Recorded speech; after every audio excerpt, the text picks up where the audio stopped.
Platform UPSC CSC textual course live test होता है और क्विजेज होता है। हेलो जी सभी को, गुड इवनिंग सभी को। लाइव टेस्ट होता है और के लिए मेरे द्वारा आज की क्लास में हम लोग अपने नेक्स्ट पार्ट पे बढ़ते हैं और उसमें हम लोग किसके बारे में देखेंगे तो मगध महाजनपद। किसके बारे में हम लोग देखेंगे? मगध महाजनपद का उत्कर्ष। किस प्रकार से मगध महाजनपद का क्या हुआ, अच्छा उत्कर्ष हुआ और कौन कौन से शासक वर्ग बैठे हुए थे इस पर, उनके बारे में हम लोग को जानना है। देखिए सबसे पहले अगर देखा जाए ना तो एक वंश का नाम हमें यहाँ पर मगध पे सबसे प्रथम जिस राजवंश की उत्पत्ति हुआ था उसके बारे में हमें पुराण और महाभारत में इन्हीं दो चीजों में वर्णन मिलता है और एक ही व्यक्ति के बारे में पता लगता है, उसे क्या कहा गया? वृहद्रथ वंश। क्या कहा गया? इसे कहा गया वृहद्रथ वंश। देखिए एक एक पॉइंट मैं आप लोगों को क्लियर करूंगा और बस आप लोग नोट साथ में बनाते चलिएगा और आप लोगों को डाउट होना ही नहीं है, इतना आप जान जाइए, 1% भी डाउट नहीं होगा। यहाँ देखिए वृहद्रथ वंश, वृहद्रथ वंश के बारे में देखा जाए इसके बारे में हमें जानकारी कहां से प्राप्त होता है? एक तो हमें जानकारी प्राप्त होता है पुराणों से और दूसरा जो हमें जानकारी प्राप्त होता है वह कौन सा है? महाभारत। इसमें वृहद्रथ के बारे में, महाभारत में वृहद्रथ के बारे में लिखा गया है तो यह अनुमान लगाया जाता है कि कोई एक राजा होगा जो वृहद्रथ वंश नाम दे दिया गया। इन दोनों को छोड़कर, नमस्कार, इन दोनों को छोड़कर बाकी कहीं पर भी वृहद्रथ वंश के बारे में चर्चा नहीं किया गया है। वृहद्रथ वंश के बाद अगर देखा जाए तो मगध पे जो दूसरा वंश बैठा हुआ था जिसको क्या कहा जाता है? हर्यक वंश कहा जाता है। क्या नाम दिया जाता है इसको? हर्यक वंश नाम दिया जाता है या कुछ इतिहासकारों के द्वारा यही हर्यक वंश है जिसको पितु हत्या वंश के नाम से भी पुकारा गया है। किस वंश के नाम से पुकारा गया इसको? तो पितु हत्या वंश के नाम से भी पुकारा गया है और उसके पीछे रीजन यह रहा है कि इसमें जितने भी शासक वर्ग रहे उनमें मैक्सिमम लोगों ने अपने पिता की हत्या करने के बाद ही राजगद्दी पर बैठे हुए थे। यही रीजन है कि इसको क्या नाम दे दिया गया? पितु हत्या वंश के नाम से भी इसको जाना गया। इसमें सबसे प्रथम शासक जो बैठे रहते हैं उनका नाम क्या है? उनका नाम है बिंबिसार। सबसे प्रथम देखिए बिंदुसार और बिंबिसार दोनों में आपको कंफ्यूज नहीं होना है। जब कभी भी आपको लिखा हुआ मिले बिंदुसार तो समझ जाना यह बात हो रहा है मौर्य वंश का, मौर्य बिंदु। और जब हर्यक वंश में आए तो यह कौन से हैं? बिंबिसार हैं। क्या नाम है? बिंबिसार। तो प्रथम शासक इसमें होते हैं बिंबिसार और बिंबिसार की हत्या इनके पुत्र के द्वारा ही किया जाता है और उसका नाम क्या है? अजातशत्रु। क्या नाम रहा? अजातशत्रु। तो बिंबिसार की हत्या करने के बाद जो राजगद्दी पे बैठा हुआ था वह कौन सा है? अजातशत्रु है बिंबिसार के बाद। और अजातशत्रु के बाद अगर हम लोग देखते हैं तो अजातशत्रु अपने पिता की हत्या करके इसके पुत्र है जिसका नाम क्या है? उदाइन। हम लोग किस नाम से जानते हैं? उदाइन के नाम से, या कहीं कहीं किताबों में आपको उदयभद्र का नाम भी प्राप्त होता है। तो दोनों नाम आप लोग याद रखे रहिएगा, उदाइन या उदयभद्र। अब अपने पिता की हत्या करके अगर कोई गद्दी पर बैठ रहा है तो क्या इस वंश को पितु हत्या वंश कहना गलत होगा? तो नहीं, बिल्कुल भी नहीं। यही रीजन रहा कि इस वंश को क्या कहा गया? पितु हत्या वंश के नाम से पुकारा गया। इसके बाद जो गद्दी पर बैठता है वह गद्दी पर कौन बैठा? अनिरुद्ध। कौन बैठा? अनिरुद्ध। आप लोग लिखते चलना साथ में, एक बार में मैं राजाओं के बारे में यहां पर बता दूंगा और उसके बाद एक एक वंश लिखकर हम लोग पढ़ेंगे। लेकिन पहले समझना यहां पर ताकि आप लोग के माइंड से क्लियर हो जाए कि हाँ कौन कौन से राजा बने हुए थे, इसमें आप लोग को कोई कंफ्यूजन ना रहे। तो कौन सा बैठता है? अनिरुद्ध बैठता है। अनिरुद्ध के बाद अगर देखा जाए तो राजगद्दी पे कौन सा बैठता है? चंद्रगुप्त। ठीक है ना, याद रखिएगा। इसके बाद जो गद्दी पे बैठता है वह कौन सा है? मुंडक। इसका नाम कौन सा है? मुंडक है। और सबसे अंतिम में जो गद्दी पर बैठता है तो उसका नाम क्या है? दर्शक। क्या नाम होता है? दर्शक। या इसी का नाम किसी किसी किताब में नाग दशक के नाम से भी प्राप्त होता है। यह अंतिम शासक होता है हर्यक वंश का, यह सबसे अंतिम शासक होता है हर्यक वंश का। हर्यक वंश के बाद मगध साम्राज्य पे यानी कि मगध के सिंहासन पर जिस वंश का शासन होता है वह वंश कौन सा है? तो उस वंश को कहा जाता है शिशुनाग वंश। क्या नाम रहता है इसका? तो शिशुनाग वंश इसका नाम रहा। अब शिशुनाग वंश में महत्वपूर्ण शासकों को अगर देखा जाए तो दो शासकों का नाम आपको याद रखना जरूरी है। एक शासक कौन सा है? जिसका नाम ही है शिशुनाग और शिशुनाग के कारण ही इस वंश का नाम रहा, तो शिशुनाग। और दूसरा नाम अगर देखा जाए तो वह कौन सा है? कालाशोक। क्या नाम है? कालाशोक। तो शिशुनाग वंश में दो शासकों के बारे में हम लोग को जानना है, एक नाम आपका शिशुनाग और दूसरा कालाशोक। फिर आगे अगर हम लोग आते हैं तो आगे इस पर एक वंश का गठन होता है और उसको क्या कहा जाता है? नंद वंश। क्या बोला जाता है? नंद वंश। इसके बाद इस पर जो वंश आता है वह नंद वंश है और नंद वंश में कौन कौन सा है? प्रथम जो इस पे शासक होते हैं, वेरी गुड, महापद्म नंद। क्या नाम होता है? महापद्म नंद, और जिसको महानंदिन के नाम से भी जाना जाता है। महानंदिन सबसे प्रथम होते हैं और महानंदिन के बाद अगर देखा जाए तो वो कौन से हैं? महापद्म नंद। ये दूसरे शासक होते हैं महापद्म नंद। और इसके बाद जो शासक बनता है वह कौन सा है? घनानंद। काफी फेमस रहा घनानंद और इसका इतिहास में हम लोग मौर्य वंश वाले पार्ट में हम लोग पढ़ेंगे।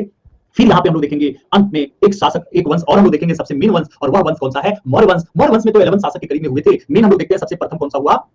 चंद्रगुप्त मौर्य। क्या हुआ? चंद्रगुप्त मौर्य। चंद्रगुप्त मौर्य के बाद देखा जाए तो बिंदुसार। यहां देख लीजिएगा यह बिंबिसार है। तो बहुत सारे बच्चे यहीं पर क्या हो जाते हैं? कंफ्यूज हो जाते हैं। कंफ्यूज बिल्कुल नहीं हो रहा है। और एक है अशोक। कौन से हैं? अशोक है। तो हम लोगों को यहाँ पर अगर टोटल देखा जाए मेन प्राचीन इतिहास में वॉइस अटक अटक क्या रही है? क्या कितने लोगों को प्रॉब्लम हो रहा है? वॉइस रुक रुक करा रहा है क्या? ठीक है, अगर यहां देखें हम लोग, नहीं आ रहा है ना, एक बार रिफ्रेश आप लोग कर लीजिएगा। तो यहां पे देखा जाए तो हमें 5 वंशों के बारे में जब कंप्लीट करेंगे, मौर्य वंश, तो फिर हम लोग गुप्त वंश, गुप्तोत्तर वंश, और उसके बाद क्या हो जाएगा? प्राचीन भारत पूरी तरीके से कंप्लीट हो जाएगा। तो बृहद्रथ वंश, हर्यक वंश, शिशुनाग वंश, नंद वंश, मौर्य वंश। पहले तो हम लोग को यह जान लेना है, बृहद्रथ वंश हम लोग पढ़ेंगे, लेकिन बृहद्रथ वंश हम लोग पढ़ेंगे सबसे पहले, लेकिन हमें यह जानना है कि 16 महाजनपदों का जो उत्कर्ष होता है, 16 महाजनपदों का जो उत्कर्ष होता है, इस 16 महाजनपदों में मगध का उत्कर्ष ऐसा क्यों हो गया? मगध इतना विशालकाय क्यों बन गया? उसके पीछे रीजन हम लोग जानेंगे। गुप्ता हो गया तो ठीक है, मगध का देखिए हम लोग गुप्ता और इन सबका ट्रिक याद करते हैं, ये एसएससी और इन लोगों के बच्चों के लिए बताया जाता है, लेकिन आप लोग आईएएस की तैयारी कर रहे हैं तो आईएएस की तैयारी में उतना ज्यादा ट्रिक पे बताइए प्लीज, क्योंकि आप ट्रिक याद करोगे या सिस्टम कंसेप्ट याद करोगे, कंसेप्ट पे चलो, अपने आप को ट्रिक याद रहेगा। ठीक है, यही रीजन है कि यूपीएससी का तैयारी में कभी भी मैं ट्रिक का चर्चा नहीं करता हूं, याद आओ ट्रिक से हम लोग पढ़ते हैं, क्योंकि ट्रिक अगर देखने लगे ना तो फिर आपका यूपीएससी छूट जाएगा। कोई शॉर्टकट नहीं होता है पढ़ने का, एक बात जान लो, बिना मेहनत किए आप नहीं निकाल सकते। हाँ हाँ ठीक है। उत्कर्ष, सबसे पहले हम लोग देखेंगे मगध का उत्कर्ष क्यों हो गया, इसके पीछे क्या रीजन था मगध का उत्कर्ष का।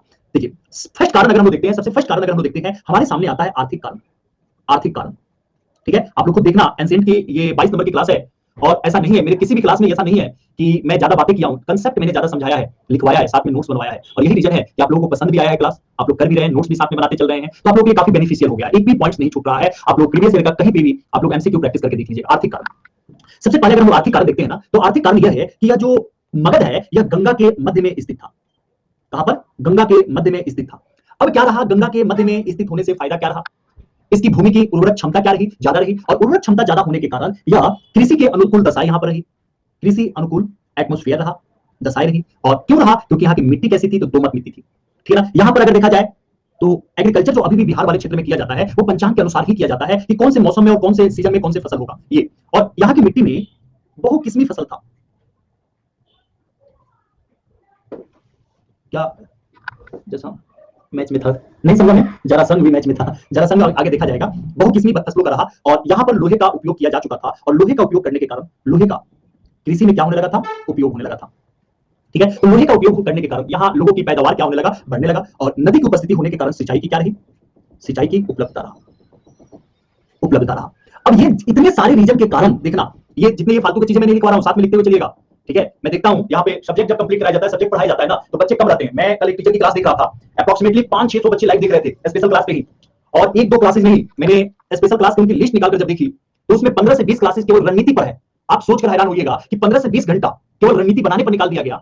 कैसे पढ़ा जाता है, किस तरह से आप पढ़ोगे, किस तरीके से पढ़ना चाहिए, ठीक, अगर रणनीति बनाने पे ही टाइम आप लोगों का निकाल दिया गया, बच्चे बड़ी चाव से देखते भी हैं, और यही रीजन है कि सिलेक्शन नहीं होता है। रणनीति आपको खुद से बनानी पड़ती है, जब दिमाग पे टेंशन होगा ना कि मुझे पढ़ना है, मुझे निकालना है, तो रणनीति अपने आप बन जाता है कि कब सुबह में उठकर कितना देर पढ़ें, ये अगर टीचर ही बताएगा तो फिर आप तैयारी नहीं कर पाओगे। टीचर सिर्फ और सिर्फ अपना सिलेबस बताएगा, अपना पढ़ाएगा कि ऐसा क्यों हुआ, कैसे हुआ, किस प्रकार से हुआ। पढ़ना आपको है, याद आपको करना है, प्रैक्टिस आपको करना है, किस कौन सा टाइम आपके पढ़ने के लिए सुटेबल है, ये जजमेंट भी आपको करना है, ये टीचर नहीं बताएगा कोई भी। ठीक है, हाँ कभी आप औसाद में है, कभी टेंशन आ गया, उस समय टीचर आपको हेल्प कर सकता है अपने नॉलेज के द्वारा, लेकिन हाँ आपको पढ़ना पड़ेगा, बार बार रणनीति देख देख कर जो है, ठीक है, रणनीति देख देख कर जो है आप लोग सिलेक्शन नहीं कर पाओगे, कभी भी नहीं कर पाओगे। पढ़ना होता है, यूपीएससी की आप लोग तैयारी कर रहे हो, तो ये हिंदी मीडियम के बच्चों की बहुत ज्यादा कमियां हैं, और उन्हीं कमियों के कारण हिंदी मीडियम का रिजल्ट गिरते जा रहा है। प्रीलिम्स का एग्जाम हुआ इस बार, उन्हीं टीचर की मैं बोल रहा हूं, प्रीलिम्स का एग्जाम हुआ, बहुत सारे टीचर हैं जो बड़ी बड़ी बातें बोला करते हैं और पेपर में क्वेश्चन तक नहीं पकड़ पा रहे एक साल। अब मैं आप लोगों से बोला था कि अब आप लोग के 21 में एग्जाम होने से पहले मैं सिलेबस कंप्लीट करवा दूंगा, आप लोग देखो तो कितनी क्लासेस चल रही है, और आप लोग खुद देखो 4 से 5 महीने के अंदर ज्योग्राफी कंप्लीट होगा, फुल एंड फाइनल कंप्लीट होगा, हिस्ट्री कंप्लीट होगा, हिस्ट्री में करवा रहा हूं कंप्लीट होगा, ठीक है, इकोनॉमिक्स मैंने बोला है जनवरी में स्टार्ट करूंगा और स्टार्ट करके कंप्लीट करवाऊंगा।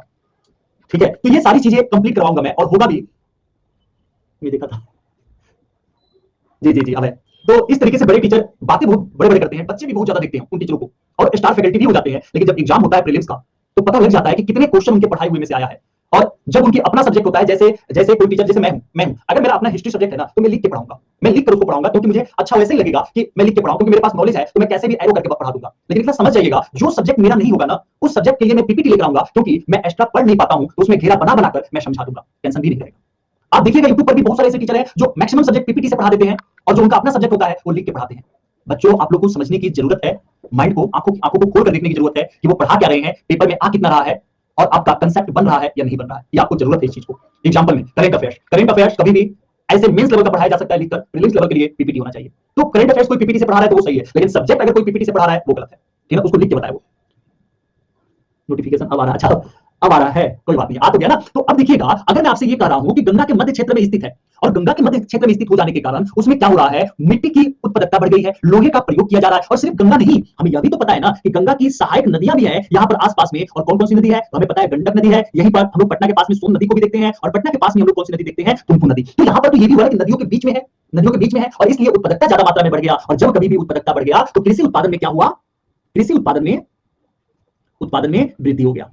अगर कृषि उत्पादन में वृद्धि हो रहा है तो इससे क्या होगा, इसका क्या इफेक्ट पड़ेगा, या यहाँ के रहने वाले लोगों को बेनिफिट क्या मिलेगा। तो यहाँ के रहने वाले लोगों को बेनिफिट ये मिलेगा कि धान की उपज क्या होगी, ज्यादा होगी। और जब कभी भी धान की उपज ज्यादा होगी तो बिहार के लोगों को देखिएगा, ज्यादा चावल खाते हैं ना, तो चावल खाने वाले ज्यादा होंगे, घर पे बैठकर खाएंगे, तो उनकी जनसंख्या में भी क्या हो जाएगी, वृद्धि होगी। और अगर जनसंख्या में वृद्धि हो रही है तो प्राचीनतम समय में जोड़कर आप देखिएगा कि क्या इस समय के लोगों के लिए सेना शक्ति में वृद्धि हो रही है कि नहीं हो रही है। सेना शक्ति में भी क्या हो रही है, वृद्धि हो रही है। क्यों हो रही है सेना शक्ति में वृद्धि? जनसंख्या ज्यादा है तो ज्यादा आकार का जनसंख्या मिलेगा, सॉरी सैनिक मिलेंगे, ज्यादा बड़े सैनिक हो जाएंगे। देखिए तो चंद्रगुप्त मौर्य के समय 6 लाख की सेना बना लिया था। अशोक को देखिए उतनी विशालकाय सेना बन चुकी थी, जहां जनसंख्या किसी प्रांत में उतना नहीं था जितना चंद्रगुप्त मौर्य और अशोक की सेनाएं थी। किसी महाजनपद में 6 लाख की सेना नहीं, 6 लाख लोग नहीं मिल पा रहे थे और उससे 6 लाख सेना लेके खड़े हो जा रहे थे, क्योंकि उस समय जनसंख्या कम हुआ करता था ना। तो ये कहीं ना कहीं कृषि के कारण सेना शक्ति बढ़ाया जा रहा है। दूसरा हम क्या कर सकते हैं, अगर उत्पादकता ज्यादा हो रहा है तो यह राज्य जो कर लगाएगा वो कर क्या होगा, दिया जाएगा, ज्यादा टैक्स लगेगा, और ज्यादा अगर टैक्स लगेगा तो राज्य क्या होगा, समृद्ध हो जाएगा। तो यही रीजन हुआ कि प्राचीनतम समय में जो मगध था वह सभी राज्यों में से सबसे ज्यादा क्या रहा, समृद्ध रहा। और यहां पर तीसरी बात क्या रही, भोजन, भोजन की सुनिश्चितता, क्योंकि उत्पादकता ज्यादा है, और उत्पादकता ज्यादा है, सर पॉइंट पे क्या लिखा है इसी, हाँ बता, उत्पादकता अगर ज्यादा है तो उत्पादकता ज्यादा होने के कारण क्या हो रहा है, ये भोजन की सुनिश्चितता निश्चित हो रही है। बहुकिस्मी फसल हो गया, अर्थात बहुकिस्मी फसल का यह कि अनेकों प्रकार के विभिन्न प्रकार के फसलों का उत्पादन करने वाला क्षेत्र था। ठीक है, तो आर्थिक कारण में एक पॉइंट तो हम लोगों ने यह समझ लिया, क्या इनमें से किसी भी प्रोडक्शन सरप्लस होने से व्यापार का, हाँ बिल्कुल बिल्कुल जो आपने सही बोला कि भोजन का और यहाँ पर सुनिश्चितता अगर हो रहा है तो व्यापार में भी क्या हो जाएगा, बढ़ोतरी मिल जाएगा। Very good. मौर्य और अशोक दोनों में से दोनों ही महान थे, पर बेस्ट कौन था दोनों में, अगर पूछ ले तो कि कौन? देखिए अपने अपने समय में ना दोनों बेस्ट थे, अपने अपने समय के अकॉर्डिंग देखा जाए, लेकिन अगर दोनों में कंपैरिजन करने की बारी बारी आ जाए तो हम चंद्रगुप्त मौर्य को कहेंगे, क्योंकि उसने उसने एक विशालकाय साम्राज्य को हटाकर अपने आप को प्रतिस्थापित किया था और एक ऐसा आधार तैयार कर दिया था जिस आधार को लेकर अशोक आगे बढ़े थे।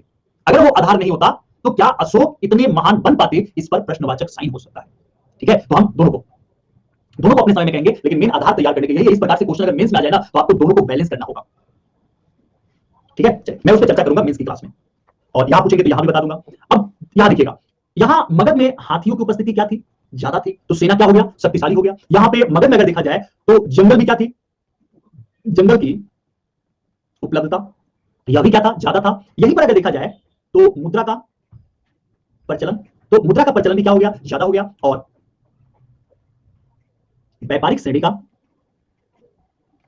अस्तित्व, इसके कारण राज्य क्या हो गया, समृद्ध हो गया। ये सभी कारण हम लोगों ने देखा आर्थिक में। अब हम लोग सेकंड कारण देखते हैं, मगध के उत्कर्ष का कौन सा कारक, भौगोलिक कारक। भौगोलिक कारक, अगर हम लोग मगध के भौगोलिक कारक को देखें उत्कर्ष का, तो जो मगध की राजधानी थी, मगध की राजधानी, तो मगध की राजधानी कहां पर थी, तो राजगिरी, राजगिरी या इसे ही कहा जाता है गिरिवन, गिरिवन। और जो मगध की राजधानी राजगिरी थी ना, यह 5 पहाड़ियों से, किससे, तो 5 पहाड़ियों से घिरी हुई थी, घिरी थी, और यही रीजन है कि यहां पर अटैक कर पाना, यहां पर हमला कर पाना किसी के लिए भी प्रॉब्लम क्रिएट किया कर सकता था। मतलब कोई भी आकर यहां पर अटैक नहीं कर सकता था 5 पहाड़ियों में घिरे होने के कारण। और जो पाटलिपुत्र भी था उस समय तो नौवहन शक्ति उतना ज्यादा मजबूत नहीं हो पाया था, और यही रीजन है कि यहां पर क्या बनाया गया था, नदी दुर्ग बनाया गया था, जिसको जीत पाना नामुमकिन था, जिसको जीत पाना क्या था, नामुमकिन था। तो यह एक कारण है। दूसरा कारण तो यह भी है कि नदी मार्गों पर मगध ने पहले से ही क्या कर लिया था, अपना आधिपत्य कर लिया था। किस पर कर लिया था, तो नदियों पे, नदी जल मार्गों पर आधिपत्य। तो नदी जल मार्गों पर इसके द्वारा क्या कर लिया गया था, आधिपत्य कर लिया गया था। ये इसके दो काम कह सकते हैं उत्कर्ष के कारण थे। अब हम लोग प्रथम वंश आते हैं, कहानी अब आप लोग समझना शुरू कीजिएगा, यहां से आप लोग को मजा आएगा, अच्छा लगेगा। सबसे पहले हम लोग किसके बारे में देखते हैं, बृहद्रथ वंश के बारे में देखते हैं। किसके बारे में देखते हैं, मैंने आपको ग्राफ के द्वारा समझाया नहीं यहाँ पर कि सबसे पहले कौन सा है, बृहद्रथ वंश है, तो पहले हम लोग को किसके बारे में समझना है, यहाँ पर बृहद्रथ वंश के बारे में समझना है। तो चलिए हम लोग बृहद्रथ वंश को देखते हैं। बृहद्रथ वंश के बारे में अगर देखा जाए कि हमें जानकारी किससे प्राप्त होता है, आप लोग साथ में लिखते हुए चलिएगा, नहीं जो नहीं छूटा हुआ है, आज ये टाइमिंग नहीं मिल पाया। तो बृहद्रथ वंश के बारे में सिर्फ एक पुराण में और महाभारत में, इसमें तो पुराण में और महाभारत में, इन पुराण में और महाभारत में यह चर्चा मिलता है कि मगध का जो प्रथम शासक था, मगध का प्रथम शासक जो था वह कौन सा था, बृहद्रथ था। यह हमें प्राप्त होता है पुराण और महाभारत में प्राप्त होता है। मगध के बाद अगर देखा जाए तो मगध के बाद कौन सा आता है, हर्यक वंश। मगध में सिर्फ और सिर्फ उतना ही हम लोग को जानना है। सर 12 AM तक क्लास लीजिए आज प्लीज, आज तो कुछ भी नहीं पढ़ा है सर। ठीक है मैं ले लूंगा जी, आप लोग रुकेंगे तो मुझे कोई प्रॉब्लम नहीं है। इसे हम लोग क्या कहते हैं, पृथुहंता वंश, इसी का नाम होता है पृथुहंता वंश। और इसमें कौन कौन से शासक हैं, शासकों का नाम याद रखिएगा, और एक एक शासक करके हम लोग पढ़ने वाले हैं, एक एक शासक करके हम लोग याद करेंगे। कौन कौन से, सबसे प्रथम शासक कौन सा है अगर आपसे पूछा जाए तो कौन सा है, बिंबिसार, कौन सा है, बिंबिसार। दूसरा शासक कौन सा है, अजातशत्रु। ठीक है, तीसरा शासक कौन सा है, उदयन, या इसे हम लोग उदयभंड भी कहते हैं। इसके बाद जो शासक है वह कौन सा है, अनिरुद्ध है। कौन सा है, अनिरुद्ध है। अनिरुद्ध के बाद अगर देखा जाए तो वह कौन सा है, मुंडक। और मुंडक के बाद सबसे अंतिम जो शासक होता है वह शासक कौन सा है, नागदशक, या इसको दशक भी कहते हैं। ये पूरा का पूरा क्या हो गया, वंश का हो गया। अब हमें इसमें एक एक शासकों को उठाना है और पढ़ना है। सबसे पहले हम लोग पढ़ते हैं किसके बारे में, बिंबिसार के बारे में। किसके बारे में हम लोग देखते हैं, तो बिंबिसार। सर हमको जाना है प्लीज सर, ठीक ठीक है, नागदशक, हाँ जी। यहां पर बिंदुसार, बिंदुसार को देखा जाए इसके बारे में, तो हर्यक वंश का यह संस्थापक था। यहां देख लीजिए, अनिरुद्ध के बाद मुंडक, मुंडक के बाद नागदशक। यहां देखिएगा बिंबिसार के बाद जो यहां पर बैठता है वह कौन सा, इस वो बिंदुसार को क्या कहा जाता है, हर्यक वंश का, हर्यक वंश का यह क्या था, संस्थापक था पहला। और बिंबिसार का नाम किसके द्वारा हमें प्राप्त होता है, यानी कि इसका और भी नाम हमें प्राप्त होता है। जैसे अगर हम लोग देखते हैं मत्स्य पुराण में, मत्स्य पुराण में मैंने आपको बताया, पढ़ाया हुआ है ना, तो अब मैं यहां लिखूंगा तो कोई प्रॉब्लम नहीं होगा। तो मत्स्य पुराण में अगर देखा जाए, या अगर हम लोग देखते हैं जैन साहित्य में, मत्स्य पुराण में या जैन साहित्य में, तो मत्स्य पुराण में जो बिंबिसार है ना, इसका नाम एक हमें प्राप्त होता है, जिसका नाम कौन सा नाम प्राप्त होता है, क्षेत्रोजस। कौन सा नाम प्राप्त होता है, क्षेत्रोजस। क्षेत्रोजस इसका नाम इसलिए दिया गया है क्योंकि इसका नाम बहुत दूर दूर तक सुनने को मिला हुआ था, और इसी कारण, यानी कि क्षेत्रोजस का मतलब यह हुआ जिसका यश की चर्चा बहुत दूर दूर तक क्षेत्रों में हुआ हो, उसे क्या कहा गया, क्षेत्रोजस कहा गया। यानी कि यह कह सकते हैं ज्यादा क्षेत्रों पर जिसने क्या किया हो, विजय किया हो। और इसकी पुष्टि एक और जैन साहित्य के द्वारा भी हो जाता है, यानी कि उसमें इसका नाम मिलता है श्रोणिक। क्या मिलता है, श्रोणिक। श्रोणिक का मतलब यहां पर यह दिया गया है कि जिसका नाम दूर दूर तक सुना गया है, वह कौन सा है, बिंबिसार है। दोनों समझ में आ गया। कभी भी आपके पेपर में पूछा जाए कि क्षेत्रोजस किसका नाम है, तो किसका नाम है, बिंबिसार का। और दूसरा श्रोणिक किसका नाम है, तो श्रोणिक भी किसका नाम है, बिंबिसार का। मत्स्य पुराण में क्षेत्रोजस नाम दिया गया है, और जैन साहित्य में श्रोणिक नाम इसका दिया गया है। ठीक है ना, इसके बारे में समझिएगा। और आज भी हम लोग को समझने की जरूरत है इसके बारे में, क्योंकि इसने 3 नीति का मदद किया था, मुख्यतः 3 नीतियों की मदद से इसने क्या किया, साम्राज्य का विस्तार किया। 3 नीति की मदद से इसने अपने साम्राज्य का विस्तार किया था। सबसे पहले हम लोग इसकी नीति की चर्चा करते हैं। फर्स्ट नीति कौन सा है, तो फर्स्ट नीति है मित्र नीति। अब आप लोग सोचेंगे कि सर जी मित्र नीति कौन सा है, प्राचीन विदेशी सिकंदर भाई, जी सिकंदर, ठीक है। अब आप लोग यह सोचेंगे कि मित्र नीति कौन सी है, मित्र नीति किस प्रकार की है। मित्र नीति के बारे में यहां पर यह हुआ कि वैसे राज्य जो, जैसे मैं हूं, तो मैंने कुछ बच्चों को अपने मित्र की तरह रख लिया। मतलब मैंने विलय तो किया, युद्ध के द्वारा नहीं किया, मैंने उनको अपना क्या बना लिया, मित्र बना लिया। दूसरे राज्यों पे जब अटैक करना हो तो उस राज्यों को भी अपने मित्र को भी साथ में लेकर उस पर अटैक करवाया, ठीक है ना। तो पहला इसका नीति क्या रहा, मित्र नीति। इसकी पुष्टि कैसे होती है समझिए। तो कैसे मित्र नीति हम बोल देने से तो नहीं होगा ना। तो हम लोगों ने यह देखा, जो अवंती नरेश है, कौन से, अवंती नरेश। तो अवंती नरेश कल वाला क्लास आपको याद रखिएगा, उसी में मैंने बताया था चंद प्रघोट, बताया हुआ था ना, चंद प्रघोट। जब इनको पीलिया हुआ था, पीलिया तो आजकल हम लोगों को पता है, इनको क्या हुआ था, पीलिया रोग हुआ था। तो जब इनको पीलिया रोग हुआ था, इन्होंने क्या किया, मित्र नीति का पालन करते हुए इन्होंने अवंती नरेश के पास किसको भेजा था, जीवक को भेजा था, ठीक है, उपचार करने के लिए। किसको भेजा हुआ था, जीवक को भेजा था। तो मित्र तो बनाए थे ना। दूसरा एक और एग्जांपल हम लोग देखते हैं, गंधार नरेश, ठीक है ना, गंधार नरेश। गंधार नरेश कौन से, पुष्कर शालीन। ये भी मेरे द्वारा कल का क्लास अगर आप लोगों ने देखा होगा तो याद होगा। तो पुष्कर शालीन के दरबार में इन्होंने क्या किया, दूध भेजा। तो पुष्कर शालीन के दरबार में इनके द्वारा दूध भेजा गया था, इनको अपना मित्र बनाने के लिए एक दूध भेज दिया गया था। तो ये इनका प्रथम नीति था, मित्र नीति। मित्र नीति के द्वारा इन्होंने बहुत सारे राज्यों को अपने राज्य में क्या कर लिया, मिला लिया। दूसरा नीति था वैवाहिक नीति, यानी कि शादी करने की नीति। आपको जानकर इस बात से आश्चर्य होगा कि टोटल 500 रानियों की चर्चा होती है। मतलब बेचारे जो बिंबिसार थे, सपोज करो अगर एक शादी में भी 2 दिन लगता हो, तो इन्होंने अपनी लाइफ में 3 साल तक कंटिन्यू शादी की है, ठीक है। मतलब इनकी टोटल रानियां कितनी थी, 500 रानियों के बारे में इनका क्या है, चर्चा होता है। जैसे एक एग्जांपल, सबसे मेन हम लोग एग्जांपल देख लेते हैं कुछ रानियों के बारे में, ठीक है ना, जिसके बारे में हमारे पेपर के लिए जरूरी है। उन रानियों के बारे में हम लोग 500 के 500 नहीं देखेंगे। हमें पता है महाकौशला नरेश की, महाकौशला की जो बेटी थी, या जो महाकौशला थी, तो कौशल परसेनजीत की जो बहन थी ना, उनके साथ इन्होंने क्या किया था, परसेनजीत की बहन। तो एक तो अभी के समय में एक संभालना मुश्किल है ना, उस समय तो ये राजा थे ना, और बड़े राजा थे, इसलिए इनको संभालना उतना ज्यादा मुश्किल नहीं है। इन्होंने क्या किया, जो महाकौशला थी उनके साथ शादी की। और महाकौशला कौन सी थी, तो परसेनजीत की बहन थी। दूसरा शादी इनके बारे में चर्चा यह है, दूसरी शादी का, कि जो बज्जी नरेश थे, बज्जी नरेश थे, तो बज्जी नरेश चेतक की पुत्री, चेतक की पुत्री, क्या नाम था उनका, चिलना। क्या नाम था, चिलना। तो इनके साथ भी इन्होंने क्या किया, शादी किया। और तीसरा शादी के बारे में एक और चर्चा मिलता है इतिहास की किताब में, कि मंड की राजकुमारी थी, मंड की राजकुमारी थी, उनका नाम क्या था, क्षेमा। तो ये 3 रानियों के बारे में चर्चा मिलता है, चर्चा दिखता है। और बाकी ये कहा जाता है कि अप्रोक्सीमेटली हाँ चिलना पहचान पाते थे। अब ये तो यही बताएंगे कि पहचान पाते थे या नहीं। सर बिंबिसार एक अच्छा और कुशल शासक था क्या, क्योंकि चंद्रगुप्त का के बाद, जी काफी अच्छे थे। मतलब अपने साम्राज्य को किस प्रकार से विस्तार करना चाहिए और विस्तार किया जाना चाहिए, इसके बारे में इनको काफी अच्छा नॉलेज था। और यही वजह है कि आप देखिए ना, वैसे राज्य जिन पे युद्ध नहीं कर सकते थे या युद्ध नहीं करना चाहते थे, उन राज्यों के बेटियों से, बहनों से, उस राजा की बेटी से नहीं तो बहन से इन्होंने क्या कर लिया, शादी कर लिया, ताकि वो इनके अंडर में आ जाए और सभी मिलकर गुट मिलाकर दूसरे को हड़प ले। तो हड़पने का और किस प्रकार से अपने राज्य का विस्तार किया जाए, इस पर इन्होंने सबसे ज्यादा काम किया था। और तीसरा जो है, इनकी जो नीति है, तीसरी नीति जो है, 2 नीति मैंने बताया ना, एक मित्र नीति और दूसरा शादी करने वाली नीति। और जो तीसरी नीति इनकी है, वह कौन सी नीति है, युद्ध नीति, या आक्रमण की नीति, मतलब आसपास वालों को अपना मित्र बना लो और मिलाकर जो होता है उस पर अपना अटैक कर दो। यही रहा मित्र नीति का। जैसे इन्होंने अंग पर विजय प्राप्त जो की थी वह युद्ध नीति के द्वारा ही हुआ था। क्या कोई भी राजा सिर्फ अपने दम पे साम्राज्य का विस्तार कर सकता है क्या? क्वेश्चन मार्क यहां लगता है, नहीं कर पाएगा। अपने साम्राज्य का अगर वो विस्तार करना चाहता है तो उसके पास सबसे पहले तो ये कि सलाहकार अच्छा होना चाहिए, उसके पास सलाहकार अच्छा होना चाहिए। और मगध बिंबिसार के पास सलाहकार जो दो लोग थे, एक का नाम था सुनिधि और दूसरे का नाम था जो था दीर्घचारण। यह दोनों के दोनों अपने समय में, हाँ जैसे चाणक्य, वेरी गुड, हाँ, तो सुनिधि और दीर्घचारण ये दोनों के दोनों अपने समय में सबसे प्रमुख इनके सलाहकार रहे और सबसे योग्य सलाहकारों में से एक। तीसरा, बिंबिसार के उत्कर्ष होने के पीछे रीजन क्या रहा? इसकी राजधानी। कौन सा रहा? इसकी राजधानी। राजधानी कहां पर था? राजगृह में या गिरि वज्र में, ठीक है ना, गिरि वज्र में। इसको एक और नाम से पहचान किया गया है, कुशाग्रपुर के नाम से। नहीं पुरुष थे, कुशाग्रपुर से इनकी क्या हुई है? पहचान हुई है। तो कुशाग्रपुर से पहचान हो रहा है, तो राजधानी थी। और अंतिम समय में पुत्र अजातशत्रु ने इनकी क्या कर दिया? पुत्र अजातशत्रु ने हत्या की। हाँ, क्वेश्चन इतना से आगे हम लोग देखेंगे उसके बारे में। तो पुत्र अजातशत्रु के हाथों इनकी क्या हो गई? मृत्यु हो गई। बस इतना ही पॉइंट्स किसके बारे में? बिंबिसार के बारे में। और मैंने आप लोग से बोला है कि आप लोग रहोगे तभी क्लास चलता रहेगा। आप लोग का संख्या बल 10 लोग लाइव देख रहे हैं। तो चलिए आज के लिए इतना ही, हम लोग नेक्स्ट क्लास में मिलते हैं। कल की क्लास में इसके आगे वाले पार्ट को हम लोग पढ़ेंगे। सब्सक्रिप्शन लेने से पहले आप लोग